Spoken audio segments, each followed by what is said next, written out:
नमस्कार दोस्तों, आप सभी का स्टडी IQ अकेडमी में स्वागत है। आज आपके लिए RSM SSB में पिछली परीक्षाओं में पूछे गए प्रश्नों के जो है आपके लिए लेकर के आ गया हूं।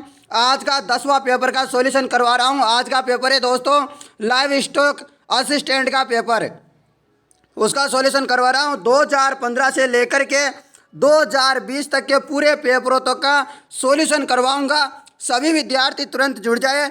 मैं इस वीडियो को इसलिए बना रहा हूं दोस्तों क्योंकि कल बहुत सारे विद्यार्थियों ने मेरे से कमेंट किया था कि सर हम कुछ विद्यार्थी है 100 200 300 जितने भी है हम रोज़ाना पढ़ना चाहते हैं तो ये आप ही के लिए क्लास लेके आया हूं। आपको घबराने की ज़रूरत नहीं है।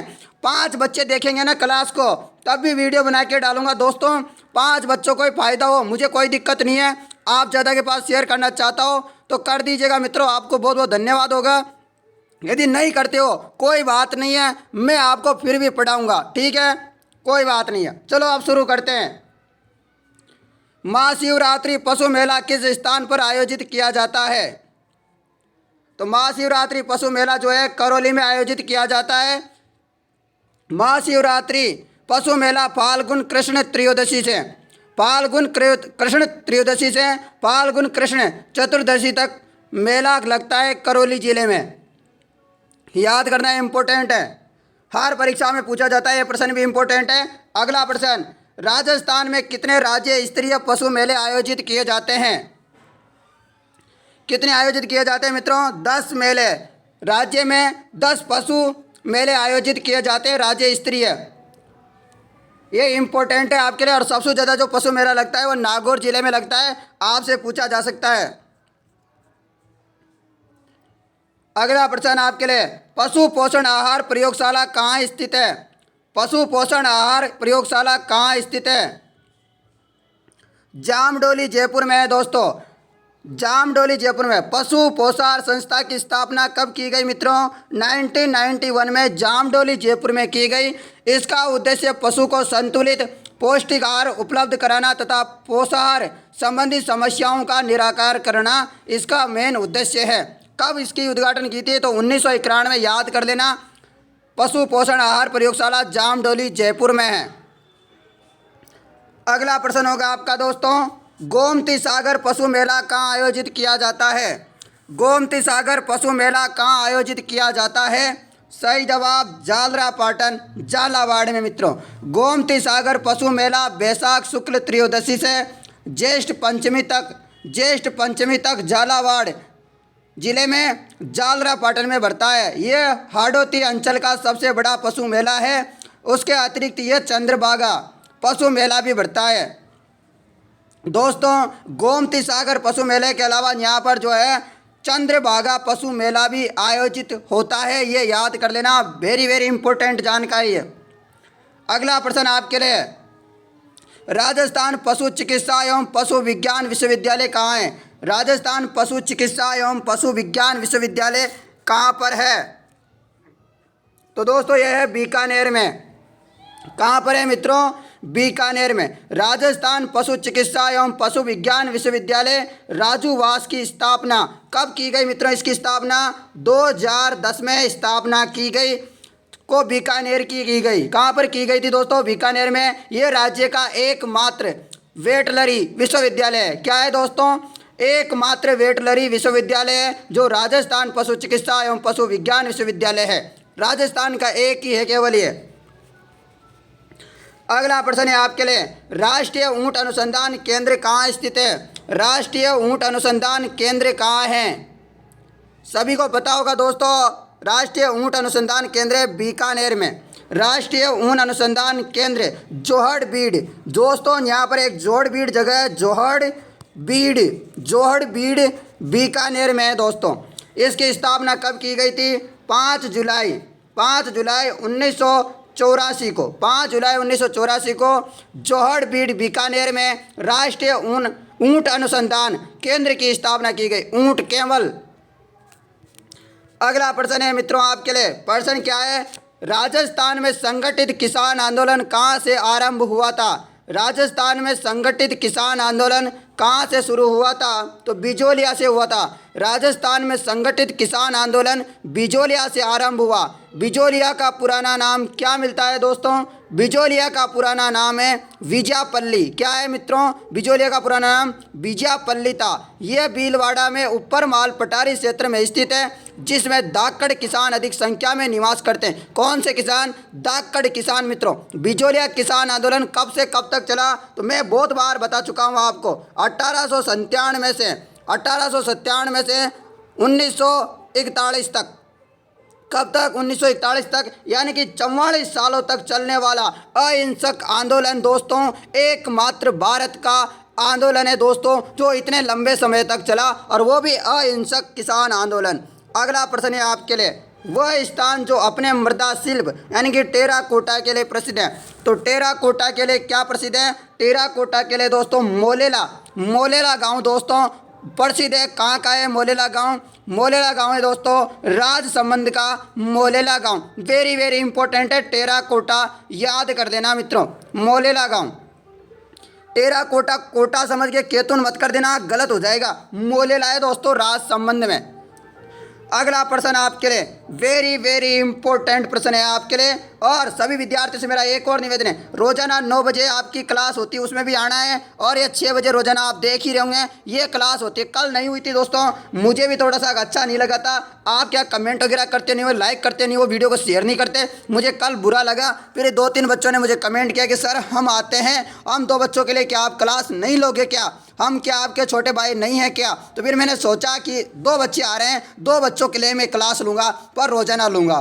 ठीक है, आगे बात समझ में? तो 2 बच्चे देख रहे हैं ना, बहुत बहुत धन्यवाद आपको, मैं क्लास लूँगा। तो दोस्तों आपका प्रश्न है, राजस्थान के स्वतंत्रता आंदोलन के दौरान गिरफ्तार होने वाली राजस्थान की पहली महिला। ये प्रश्न पहले भी रिपीट हो गया, मैं करवा दिया है मैंने बीच में जब आपके 9 पेपर हुआ है ना, उन 9 पेपरों में इस प्रश्न को मैं पहले भी करवा चुका हूँ, पता हो तो आपको। ये रिपीटेड प्रश्न है, एज इट इज, एकदम सेम टू सेम, ऑप्शन भी सेम टू सेम है। इसका बी ऑप्शन अंजना देवी चौधरी, और अभी राजस्थान JN में भी आया था एग्जाम में, देखा था क्या? रामनारायण चौधरी की पत्नी थी। अंजना देवी कौन थी? रामनारायण चौधरी जी की पत्नी थी अंजना देवी चौधरी। अंजना देवी चौधरी राजस्थान के स्वतंत्रता आंदोलन के दौरान गिरफ्तार होने वाली राजस्थान की प्रथम महिला यानी कि पहली महिला थी मित्रों। अगला प्रश्न, एकीकृत राजस्थान के निर्माण में मत्स्य संघ में शामिल जिले थे। कौन थे? एकीकृत राजस्थान के निर्माण में मत्स्य संघ में शामिल जिले कौन कौन से थे? तो दोस्तों मत्स्य संघ में थे अलवर, भरतपुर, धौलपुर, करौली। कौन? अलवर, भरतपुर, धौलपुर, करौली। राजस्थान का एकीकरण 7 चरणों में हुआ। ये बात एक भी ऐसा विद्यार्थी नहीं है जो नहीं जानता हो, सब जानते हैं। 18 मार्च 1948 से 1 नवंबर 1956 पूर्ण हुआ। पहले चरण 18 मार्च 1948 को मत्स्य संघ का गठन हुआ, यानी कि पहला चरण कब हुआ? 18 मार्च 1948 को मत्स्य संघ का गठन हुआ, जिसमें अलवर, भरतपुर, धौलपुर, करौली रियासतों के साथ नीमराणा ठिकाने को भी शामिल किया गया। उसकी राजधानी अलवर को बनाया। तो राजधानी किसको बनाया था? फिर अलवर को बनाया गया था। मत्स्य संघ के राज प्रमुख उदयभान सिंह तथा प्रधानमंत्री शोभाराम कुमावत को बनाया गया। मत्स्य संघ का क्षेत्रफल 12,000 वर्ग किलोमीटर था, जिसमें 18.5 लाख जनसंख्या निवास करती थी तथा उसकी आय 184 लाख जो है आंकी गई थी। तो ये इंपॉर्टेंट बातें आपको जो याद रखनी जो वाली है वो इसके एक तो यह रख लो याद कि यह कब विलय हुआ? 18 मार्च 1948 को। ठीक है, 4 जिले थे, वो 4 जिले आप याद कर लो, अलवर, भरतपुर, धौलपुर, करौली, मत्स्य संघ में। और इसका जो है राज प्रमुख किसको बनाया? तो उदयभान सिंह, ये बात याद कर लेना। और प्रधानमंत्री था शोभाराम कुमावत। इसके अलावा आपको कुछ भी याद करने की ज़रूरत नहीं है मित्रों। ठीक है, बात आ गई समझ में? चलो अब अगले प्रश्न की तरफ बढ़ाता हूँ आपको, और प्रश्न बहुत ही प्यारा है। प्रश्न क्या है? बहुत प्यारा है, प्यारा है, बिल्कुल सही बात है।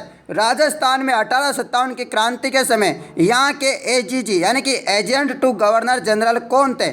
AGG कौन थे दोस्तों? AGG कौन थे बताइएगा? तो वो थे दोस्तों जॉर्ज पैट्रिक लॉरेंस। कौन? George Patrick Lawrence. रियासतों को नियंत्रित करने के लिए अंग्रेजों ने राजपुताना में 1832 में A44 यानी कि AGG किसकी दोस्तों, AGG की नियुक्ति, सॉरी 1832 में AGG की नियुक्ति की, जिसका मुख्यालय अजमेर में बनाया गया। प्रथम AGG लोकेट थे, कौन थे, लोकेट थे। जबकि 1857 की क्रांति के समय जॉर्ज पैट्रिक लॉरेंस AGG थे। ठीक है, बात समझ में आ गई।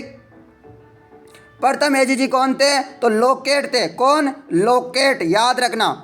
तो ये बात होते ही मैंने बताया आपको, ये इंपॉर्टेंट थी कि 1857 की क्रांति के समय यहाँ के AGG कौन थे, जॉर्ज पैट्रिक लॉरेंस थे। अगला प्रश्न है आपके लिए, राजस्थान का एकीकरण चरणों में पूरा हुआ। तो कितने चरणों में पूरा हुआ, ये सभी को पता है, 7 चरणों में पूर्ण हुआ, ये बात इंपॉर्टेंट है। और 18 मार्च 1948 से प्रारंभ हुआ, 1 नवंबर 1956 को पूर्ण हो गया था। अगला प्रश्न, मेवाड़ के महाराणा भूपाल सिंह किस वर्ष में राजस्थान के महाराजा प्रमुख बने, किस वर्ष बने, ये बात इंपॉर्टेंट है, 1949 में, 30 मार्च 1949 को। राजस्थान के एकीकरण के चतुर्थ चरण, कौन से चरण में दोस्तों, चौथे चरण में 30 मार्च 1949 में वृहत राजस्थान अस्तित्व में आया, जिसका राज प्रमुख मान सिंह द्वितीय को तथा राज प्रमुख तो मान सिंह द्वितीय तथा महाराज प्रमुख भूपाल सिंह को बनाया गया। और दोस्तों 30 मार्च 1949 से ही 30 मार्च को राजस्थान दिवस मनाया जाता है। ये बात इंपॉर्टेंट है क्योंकि उस समय वल्लभ भाई पटेल इसका उद्घाटन करने आए थे और उन्होंने कह दिया था कि राजस्थान पूरा हो चुका है। परंतु फिर बाद में जो है मांग उठी और जो है फिर भी 3 चरण बाद में हुए, उनमें कोई नहीं आया। ये बात इंपॉर्टेंट वाली है। और 30 मार्च 1949 से ही लगातार 30 मार्च को राजस्थान दिवस मनाया जाता है। ये बात इंपॉर्टेंट आपको पता होगी। जूनागढ़ का दुर्ग कहाँ है, जूनागढ़ का दुर्ग मैं कल भी बताया था दोस्तों, मैंने कल वाली क्लास में, जूनागढ़ दुर्ग जो है बीकानेर दुर्ग को ही कहा जाता है। जूनागढ़ दुर्ग जो है बीकानेर गढ़ को ही कहा जाता है, जिसका निर्माण राय सिंह ने करवाया था। किसने करवाया था दोस्तों, राय सिंह ने जो है जूनागढ़ यानी कि बीकानेर गढ़ का निर्माण करवाया था। इस दुर्ग को जमीन का जेवर यानी कि जमीन का जेवर, राती घाटी का किला, हर मंदिर के नाम से भी जाना जाता है। राय सिंह ने बीकाजी द्वारा बनाई गई टेकरी पर करमचंद की देखरेख में दुर्ग का निर्माण करवाया। इस किले में राय सिंह प्रशस्ति, जयमल पत्ता की मूर्तियां राय सिंह प्रशस्ति के रचयिता जदुता थे। तो ये बात इंपॉर्टेंट वाली मैंने बता दी है मित्रों। ठीक है प्यारे प्यारे भाइयों, अजरक प्रिंट संबंध है। अजरक प्रिंट कहाँ की है, अजरक प्रिंट का दूसरा नाम है मलिर प्रिंट। अजरक प्रिंट व मलिर प्रिंट दूसरा नाम नहीं है, अजरक प्रिंट और मलिर प्रिंट, इसका संबंध किस जिले से है, तो वो है बाड़मेर की हस्तकलाएं दोस्तों। अजरक प्रिंट और मलिर प्रिंट बाड़मेर की है मित्रों। अगला प्रश्न आपके लिए, नौलखा दरवाज़ा निम्नलिखित में से राजस्थान के किस किले का भाग है, नौलखा दरवाज़ा। तो सभी गए होंगे दोस्तों रणथंभौर गणेश जी का मंदिर त्रिनेत्र, तो वहाँ पर लगा हुआ है दोस्तों गेट। 7 दरवाजे हैं ना, तो उनमें से एक जो दरवाज़ा है वो नौलखा दरवाज़ा है। रणथंभौर यानी कि हमीर की आन बान और शान का प्रतीक है। क्या है, रणथंभौर हमीर की आन बान शान का प्रतीक है। अब अबुल फजल ने कहा सभी दुर्ग नग्न है जबकि रणथंभौर बख्तर बंद है। आपसे पूछा जा सकता है ये किसने कहा था कि सभी दुर्ग नग्न है जबकि रणथंभौर क्या है, बख्तर बंद है, यानी कि चारों तरफ से बंद है। ये पंक्ति किसने कहा था, ऐसा प्रश्न आ सकता है। आप सभी का जवाब होगा अबुल फजल। ठीक है, यहाँ पर त्रिनेत्र गणेश जी का मंदिर है, हमीर महल है, जोगी महल है। ये बात इंपॉर्टेंट है मित्रों। जोगी महल जो है आपके राजस्थान JN का जो भी एग्जाम होता उसमें पूछा था कि जोगी महल कहाँ है, तो ये दोस्तों रणथंभौर का जो किला है उसी के अंदर है। हमीर महल पूछा जाए या त्रिनेत्र गणेश जी का मंदिर पूछा जाए, सुपारी महल आपसे पूछा जाए वो भी यहीं है। रनिहाड़ महल, रनिहाड़ तालाब ये भी यहीं है। 32 खंभों की छतरी, वेरी वेरी इंपॉर्टेंट, 32 खंभों की छतरी यहीं पर है। नौलखा दरवाज़ा अभी पूछ रहा हूँ मैं प्रश्न, यही प्रश्न यहाँ पर है मित्रों। ये इंपॉर्टेंट जो होते हैं वो मैंने बता दिए प्यारे प्यारे दोस्तों। अगला प्रश्न है आपके लिए, दानव दुर्ग के बीच में यानी कि दानव दुर्ग किसे कहा जाता है, तो रेगिस्तान के जो दुर्ग होते हैं उन्हें दानव दुर्ग कहते हैं मित्रों। शुक्र नीति के अनुसार, शुक्र नीति में 9 प्रकार के दुर्ग बताए गए हैं, जिसमें सैन्य दुर्ग सर्वश्रेष्ठ दुर्ग बताया गया। कौन सा आपसे पूछा जाए, कि शुक्र नीति में सर्वश्रेष्ठ दुर्ग किसे बताया गया? सैन्य दुर्ग को। मरुस्थल रेगिस्तान में स्थित दुर्ग को दानव दुर्ग कहा गया। 9 प्रकार के दुर्ग, सैन्य दुर्ग, गिरी दुर्ग, जल दुर्ग, दानव दुर्ग को जो है मरुस्थल दुर्ग भी कहते हैं, वन दुर्ग, सहाय दुर्ग, एरण दुर्ग, पारिक दुर्ग, पारिद दुर्ग। तो ये चीज़ जो जितने 9 दुर्ग मैंने बताए हैं ये इम्पोर्टेंट है। यानी कि दानव दुर्ग की श्रेणी में कौन सा आता है? आपको बताया जैसलमेर का जो दुर्ग है ना वो इसी की श्रेणी में आता है, याद कर लेना, इम्पोर्टेंट है। हल्दी घाटी का युद्ध किस वर्ष में लड़ा गया? तो ये सभी को पता होगा, 1576 में लड़ा गया। महाराणा प्रताप और अकबर के सेनापति मान सिंह के मध्य 18 जून 1576 में 18 जून 1576 को हल्दी घाटी युद्ध हुआ, जिसमें प्रताप की पराजय हुई। कर्नल टोड ने मेवाड़ की थर्मोपली, तो कर्नल जोश टोड ने क्या कहा था? मेवाड़ की थर्मोपली। पूछा जा सकता है थर्मोपली किसने कहा था? कर्नल जेम्स टोड ने। अबुल फजल ने खमनोर का युद्ध कहा। आपसे पूछा जाए खमनोर का युद्ध किसने कहा था? तो अबुल फजल ने कहा था। और बंदा पूजी ने भी कहा, बंदा पूजी जो थे उन्होंने कहा गोगुंदा का युद्ध। तो ये तीनों बातें आपको याद रखनी है। किससे संबंधित? हल्दी घाटी के युद्ध से संबंधित। अगला प्रश्न, निम्नलिखित में से किस विद्वान के अनुसार राजपूतों की उत्पत्ति किस अग्निकुंड से हुई है? तो आपको बताइएगा निम्नलिखित में से किस विद्वान ने ऐसा कहा था कि राजपूतों की जो उत्पत्ति है वह अग्निकुंड से हुई है? तो ये बात कही थी दोस्तों कवि चंद्र बरदाई ने। किसने कही थी? कवि चंद्र बरदाई ने। और कौन से ग्रंथ में कही थी? पृथ्वीराज रासों में कवि चंद्र बरदाई ने माना है कि राजपूतों के 4 वंशों यानी कि गुर्जर, प्रतिहार, चालुक्य यानी कि सोलंकी, परमार, चौहान यानी कि चहमान की भी मिल जाता है कहीं कहीं, परमार और चौहान यानी कि चहमान की उत्पत्ति महर्षि वशिष्ठ द्वारा आबू पर्वत पर किए गए यज्ञ के अग्निकुंड से हुई है। किसके अग्निकुंड से? महर्षि वशिष्ठ। चंद्र बरदाई के इस मत के समर्थक साहित्यकार मुणोत नैणसी, कवि सूर्यमल मिश्रण। तो इनके जो है समर्थक कौन कौन है? साहित्यकार मुणोत नैणसी है, कवि सूर्यमल मिश्रण भी है। तो ये भी याद रखना है कि इनके समर्थक कौन कौन है। अगला प्रश्न, राजस्थान के संदर्भ में पीला पोमचा है। पीला पोमचा एक प्रकार का क्या है? तो कपड़ा है दोस्तों। पीला पोमचा बच्चों के जन्म पर प्रसूता द्वारा पहने जाने वाले पीले रंग की ओढ़नी होती है, इसे पीला पोमचा कहा जाता है। तो ये कपड़ा है दोस्तों पीला पोमचा। अगला प्रश्न, वालड़ नृत्य किस जाति का लोक नृत्य है? तो वालड़ नृत्य जो है ग्रासियों का है। वालड़ नृत्य ग्रासिया जनजाति का प्रमुख नृत्य है। यह बिना किसी वाद्य यंत्र के धीमी गति से किया जाता है। किससे? बिना वाद्य यंत्र के, बिना धीमे धीमे किया जाता है, आराम आराम से, प्यार प्यार से। अगला प्रश्न, निम्नलिखित में से कौन सा आभूषण कान पर पहना जाता है? कान पर कौन सा पहनते हैं मित्रों इनमें से? तो टोंटी। टोंटी जो आभूषण है वह कान में पहना जाता है। कान में पहने जाने वाले आभूषण सुनिएगा, औगनिया, झुमका, टोंटी, औगनिया, झुमका, टोटी, औगनिया, झुमका और टोटी। झुमका सबको पता है, औगनिया याद रखना और टोटी याद रख लेना, ठीक है। अगला प्रश्न है आपका, डूंगरपुर बांसवाड़ा क्षेत्र में कौन सी भाषा बोली जाती है? तो डूंगरपुर और बांसवाड़ा क्षेत्र में कौन सी? ढूंढाड़ी तो जयपुर वगैरह आसपास बोली जाती है, मारवाड़ी के आसपास बोली जाती है दोस्तों, मेवाती अलवर और भरतपुर में बोली जाती है, और बागड़ी जो भाषा है ये डूंगरपुर और बांसवाड़ा में बोली जाती है। तो ये बात जो है आप याद रख लेना इस बात को, ठीक है। अगला प्रश्न है आपके लिए, निम्नलिखित में से कौन से स्थल को धूलकोट भी कहा जाता है? तो धूलकोट किसे कहा जाता है मित्रों? धूलकोट जो है अहाड़ को कहा जाता है। किसको? अहाड़ सभ्यता की खोज कब की गई थी? सभी को पता होगा 1953 में। कालीबंगा की 1952 में हुई थी, ये भी याद रखना।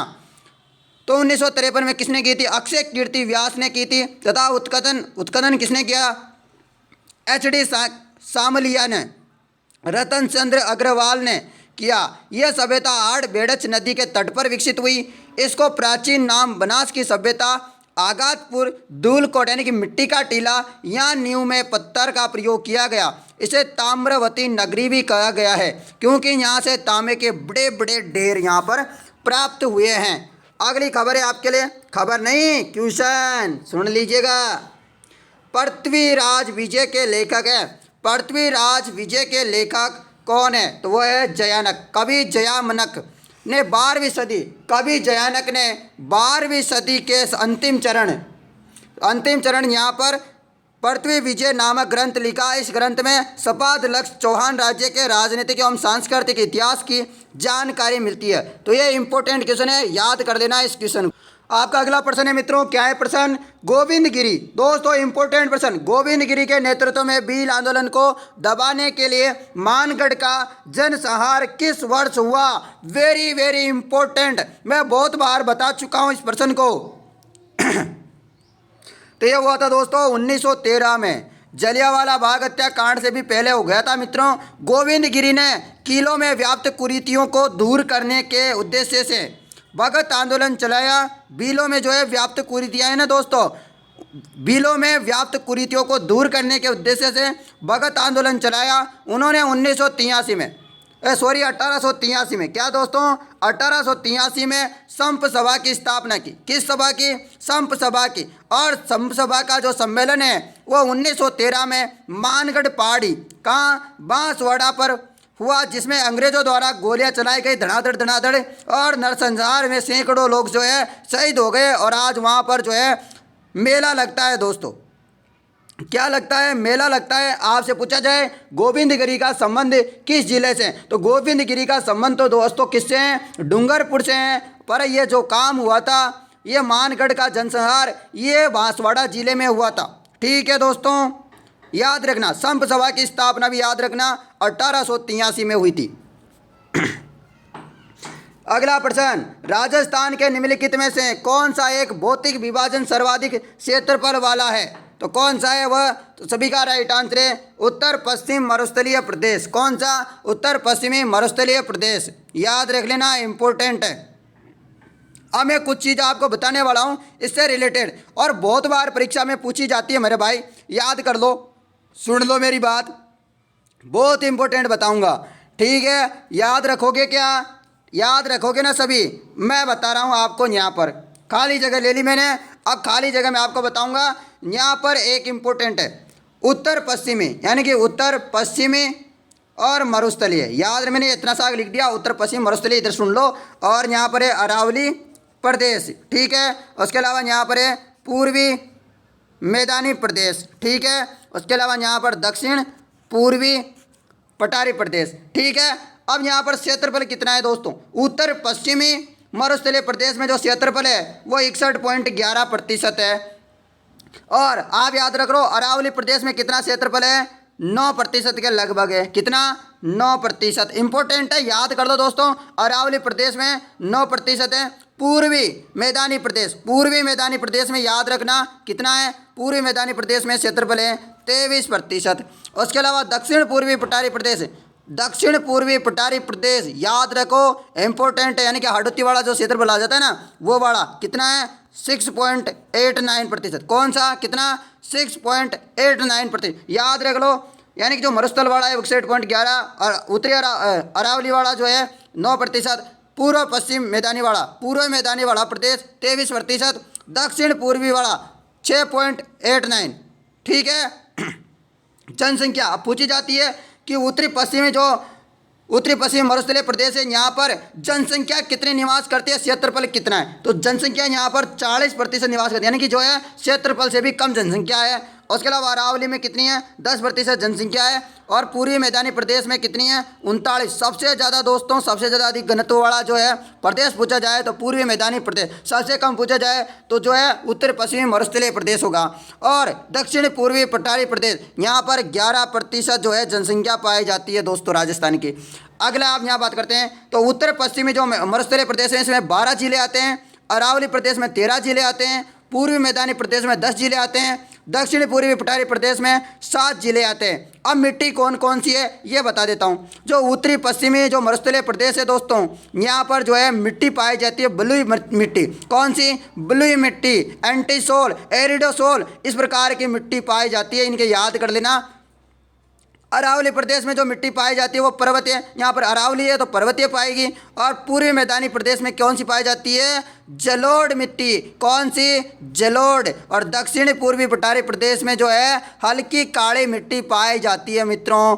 अब जलवायु भी बारे में बात कर लेते हैं। उत्तरी पश्चिमी जो मरुस्थलीय प्रदेश है आपका, यानी कि मरुस्थलीय वाला, इसमें शुष्क और अर्ध शुष्क प्रकार की जो है जलवायु पाई जाती है। यानी कि जो है पश्चिम वाले जो भाग हैं इसमें, उसमें शुष्क और थोड़ा सा पूर्व से मतलब पश्चिम से थोड़ा सा इधर के साइड में पूर्व वाला, यानी कि जोधपुर का आधा क्षेत्र और ऐसा ऐसा कुछ क्षेत्र ये अर्ध शुष्क में आता है, जिसको क्या बोलते हैं? स्टेपी तुल्य जलवायु भी बोलते हैं, पता है ना।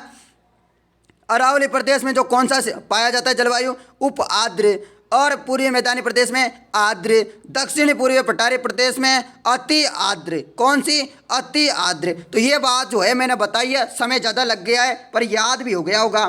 ठीक है, याद हुआ है नहीं हुआ कमेंट करो। याद हो गया ना आपको? याद हो गया ना? नहीं हुआ तो दोबारा से फिर से वीडियो देख लेना। राजस्थान के कौन से जिले में उड़िया पठार स्थित है? उड़िया पठार कहाँ है मित्रों? तो उड़िया पठार दोस्तों सिरोही का जो पठार है उड़िया पठार है। ये पठार जो है सबसे राजस्थान का सबसे ऊंचा पठार है। उड़िया पठार सिरोही में है। ये राजस्थान का सबसे ऊंचा पठार है, जिसकी ऊंचाई कितनी है दोस्तों? उड़िया पठार की 1360 मीटर। कितनी? 1360 मीटर है दोस्तों उड़िया पठार की ऊंचाई। अगला प्रश्न होगा आपका। अगला प्रश्न क्या है? निम्नलिखित में से कौन सा राजस्थान की जलवायु को प्रभावित करने वाला आधारभूत तत्व है? बताइएगा। निम्नलिखित में से कौन सा राजस्थान की जलवायु को प्रभावित करने वाला आधारभूत तत्व है? तो वह है टेम्परेचर, यानी कि तापमान है मित्रों। अगला प्रश्न आपके लिए, राजस्थान में मरुस्थलीयकरण की सबसे प्रभावी प्रक्रिया कौन सी है? मरुस्थलीयकरण की सबसे प्रभावी प्रक्रिया कौन सी है? तो वह है पवन अपर्दन। कौन सी? विंड। ठीक है, विंड फ्लोइंग। ठीक है। अगला प्रश्न है, राजस्थान में वर्ष 2014 सबसे सर्वाधिक बाजरे का उत्पादन। ये नहीं पूछा जाएगा, ठीक है, करंट वाला है, छोड़ दो इसको। अगला प्रश्न है आपके लिए, निम्नलिखित में से कौन सी भेड़ की प्रजाति भारतीय मेरिनो के नाम से? अरे दोस्तों इसको तो मैं रोज बताता हूँ मेरे भाई, अब तो बता दो इसको यार। क्या गलत गलत करते हो रोजाना, मज़ा नहीं आता फिर मुझे। तो दोस्तों वह है चोकला। रोजाना ये प्रश्न हर एग्जाम में आ रहा है। चोकला प्रजाति की भेड़ राजस्थान के शेखावाटी क्षेत्र में पाई जाती है। ये भेड़ की सर्वश्रेष्ठ नस्ल है। इसमें प्राप्त ऊन बेहतर किस्म की होती है। इसे भारतीय मेरिनो के नाम से जाना जाता है। ठीक है, आगे ना बात समझ में। मैंने जल्दी बताया इसलिए क्योंकि रोजाना करवाता हूँ। पहले वाले नहीं देखे, देख लेना, प्लेलिस्ट बना रखी है मैंने। निम्नलिखित में से प्रतापगढ़ जिले में कौन सी बहुउद्देशीय परियोजना स्थित है? तो प्रतापगढ़ में कौन सी है दोस्तों? जवाई तो पाली में है, पता है ना सबको। पाली के जवाई कैसे होते हैं? गोरे होते हैं। तो इस प्रकार आप याद रखना, जवाई कुछ भी चीज़ आए वो सब पाली में है। जाखम परियोजना प्रतापगढ़ जिले में प्रवाहित जाखम नदी पर। तो जाखम परियोजना जो बहुउद्देशीय परियोजना है वो कहाँ है? प्रतापगढ़ जिले में है। अगला प्रश्न है आपके लिए, क्या मोरिजा बानोला खनन क्षेत्र किसके लिए प्रसिद्ध है? तो मोरिजा बानोला किसके लिए प्रसिद्ध है? तो ये है दोस्तों लोएस के लिए। किसके लिए? लोएस के लिए। लोएस खनन क्षेत्र जयपुर, मोरिजा बानोला, दौसा, नीमला, रायसेला। तो ये वेरी वेरी इंपॉर्टेंट है। उदयपुर में कौन कौन सी है? नात्रा की पाल, थुरहुंडेर। नात्रा की पाल और थुरहुंडेर ये लोएस के लिए बहुत इंपॉर्टेंट है। ये बातें याद रखने वाली। मोरिजा बानो हर बार पूछा जाता है। ये कहाँ है? ये दोस्तों जयपुर में है। कहाँ पर है? जयपुर में है दोस्तों मोरिजा बानोला। जबकि नात्रा की पाल, थुरहुंडेर पूछा जाए उदयपुर में है लोएस खनन क्षेत्र। अगला प्रश्न, जयपुर से आगरा राष्ट्रीय राजमार्ग 11 का नया नंबर क्या है? जयपुर से आगरा राष्ट्रीय राजमार्ग 11 का नया नंबर क्या है? तो इसका नया नंबर है NH21। कितना? NH21 है। जयपुर से आगरा राष्ट्रीय राजमार्ग 11 का नया नंबर NH21 हो गया, 21। अगला, जैसलमेर जिले में पालीवाल ब्राह्मणों द्वारा शुरू की गई परंपरागत जल संरक्षण की विधि। अरे दोस्तों ये तो वेरी वेरी इंपॉर्टेंट है भाई, याद कर लेना। बहुत अच्छा प्रश्न है और आपके परीक्षा में आएगा, इसलिए मैं बता रहा हूँ। ठीक है, तो उसे खड़ीन कहा जाता है। क्या कहते हैं? खड़ीन। जैसलमेर में पालीवाल ब्राह्मणों द्वारा शुरू की गई खड़ीन परंपरागत जल संरक्षण की विधि है। खड़ीन मिट्टी का क्या है? खड़ीन मिट्टी का एक अस्थायी तालाब होता है जिसको किसी डाल वाली भूमि के नीचे निर्मित करके क्या करते हैं, मैं जैसे बताऊं आपको, जैसे कि ये दो टीले बने हुए हैं रेती के, इसके बीच में क्या करेंगे, खेती कर लेते हैं यहाँ पानी वगैरह भर के, तो उसे क्या बोलते हैं, खड़ीन। ठीक है, पालीवाल ब्राह्मणों के द्वारा। अगला प्रश्न है, निम्नलिखित में से किस एक के लिए सरिस्का प्रसिद्ध है? तो सरिस्का किसके लिए प्रसिद्ध है? तो सरिस्का जो है दोस्तों हरा कबूतर के लिए प्रसिद्ध है। किसके लिए? हरा कबूतर के लिए। सरिस्का वन्य जीव अभ्यारण्य, ये अभ्यारण्य अलवर में कहाँ पर है दोस्तों? सरिस्का वन्य जीव अभ्यारण्य, तो ये अलवर जिले में स्थित है। ये राज्य की दूसरी बाघ परियोजना है। कौन सी परियोजना है? बाघ परियोजना है, दूसरे नंबर की। 1978 में जो है यहाँ पर सर्वाधिक लंगूर एवं हरे कबूतर पाए जाते हैं। ठीक है, सर्वाधिक लंगूर और कबूतर। अगला प्रश्न आपके लिए दोस्तों, ये भी नहीं आएगा प्रश्न, करंट वाला प्रश्न है, पर ये थोड़ा सा इसमें इंपॉर्टेंट क्या बनता है, इसमें बनता है स्टेट ऑफ फॉरेस्ट रिपोर्ट 2017 के अनुसार रक्षित वन, और ये दोबारा नई रिपोर्ट नहीं आई है, रक्षित वन पूछा गया है, अंतर्गत राजस्थान के कुल वन क्षेत्र का प्रतिशत कितना है? तो 38.11 है मित्रों। कितना है? 38.11। और संरक्षित पूछा जाए तो 55.65 लिख देना। ठीक है, इसके आसपास ही होता है संरक्षित पूछा जाए तो, ये रक्षित है, संरक्षित 55.65 के लगभग होता है। अगला प्रश्न होगा आपके लिए, राजस्थान में निम्नलिखित में से कौन से जिलों में लाल लोमी मिट्टी पाई जाती है? तो लाल लोमी मिट्टी है जो डूंगरपुर और उदयपुर में पाई जाती है। कहाँ पर? डूंगरपुर और उदयपुर में पाई जाती है। ये किसके लिए बहुत अच्छी होती है? ये होती है दोस्तों मक्का, चावल, गन्ना के लिए। अगला प्रश्न, निम्नलिखित में से कौन सी नदी बंगाल की खाड़ी में अपवाह तंत्र में सम्मिलित नहीं है? तो कौन सी नहीं है? तो वह है अनास नहीं है, जबकि परवन, पार्वती, शिव ये सभी बंगाल की खाड़ी में अपवाह तंत्र हैं। अगला प्रश्न, राजस्थान राज्य की सीमा को स्पर्श करने वाले भारतीय राज्यों की संख्या कितनी है? तो ये तो बात सभी को पता होगी, कोई ऐसा विद्यार्थी है क्या जिसको पता नहीं है? 5 है दोस्तों, 5 है, याद कर लो, इंपॉर्टेंट है। मध्य प्रदेश, MP, इसकी सीमा लगती है राजस्थान के साथ सबसे ज़्यादा 1600 किलोमीटर। उसके अलावा फिर है हरियाणा। कौन सा? हरियाणा, इसकी सीमा लगती है 1262 किलोमीटर। उसके अलावा यूपी है, यूपी की सीमा लगती है कितनी? 877। और गुजरात है, इसकी सीमा लगती है 1022 किलोमीटर। उसके अलावा पंजाब की सबसे कम लगती है 89। तो दो ही चीज़ याद रखनी है आपको कि 5 जिले, 5 राज्य हैं। एक बात तो ये, सबसे ज़्यादा किस जिले राज्य की सीमा लगती है? तो वो है MP की, और कितनी? तो 1600। सबसे कम किसकी लगती है? पंजाब की लगती है कितनी? 89 किलोमीटर। तो ये बातें याद रखना है सभी को। ठीक है, इसका टोटल कितनी है, कितनी सीमाएँ स्पर्श करती है मतलब राज्यों की? तो 4850, यानी कि 4850 याद रखना। और अंतर्राष्ट्रीय पूछा जाए आपसे, यानी कि पाकिस्तान की सीमा, तो 1070। तो ये बातें जो है इम्पोर्टेंट है, आपको याद रखनी चाहिए ना। बहुत अच्छा। अगला प्रश्न आपका, निम्नलिखित में से जोड़ा सुमेलित नहीं है? जिला और सीसा और जस्ता खनन क्षेत्र कौन सा नहीं है सुमेलित? तो बीकानेर वाला जो है सुमेलित नहीं है। बीकानेर के जामसर में जिप्सम खनिज की खानें पाई जाती। तो दोस्तों यहाँ पर जो है सीसा जस्ता नहीं पा करके जामसर में क्या पाया जाता है? जिप्सम खनिज पाया जाता है, जिप्सम। उदयपुर के जो राजदरीबा है यहाँ पर सीसा जस्ता पाया जाता है। भीलवाड़ा के रामपुरा अंगुचा, वेरी वेरी इंपॉर्टेंट, सीसा जस्ता पाया जाता है। सवाई माधोपुर का छोट का बरवाड़ा जहाँ माता जी का मंदिर है, वहाँ पर सीसा व जस्ता खनन क्षेत्र है। सीसा और जस्ता कहाँ कहाँ पर है? रामपुरा दरीबा उदयपुर, भीलवाड़ा, रामपुर अंगुचा, सवाई माधोपुर, छोट का बरवाड़ा, और बीकानेर का जो जामसर है यहाँ पर जिप्सम पाया जाता है, ना कि सीसा एवं जस्ता। अगला प्रश्न आपके लिए, निम्नलिखित में से कौन सी झीलें सिंचाई के काम ली जाती है? तो कौन सी झीलों को सिंचाई के काम लेते हैं? तो वो है जयसमंद और राजसमंद झील जो है सिंचाई के काम में ली जाती है। अगला प्रश्न है आपके लिए, राजस्थान में कृषि जलवायु प्रदेश 3B बाढ़ प्रभावित पूर्वी मैदान में कौन सा जिला सम्मिलित नहीं है? तो इसका सही आंसर है टोंक, जबकि भरतपुर, धौलपुर, करौली है। अगला प्रश्न है आपके लिए, इंडिया इको डेवलपमेंट कार्यक्रम कौन से राष्ट्रीय उद्यान वन्य जीव अभ्यारण्य में क्रियान्वित किया गया है? इसका सही आंसर है रणथंभौर। क्या? रणथंभौर।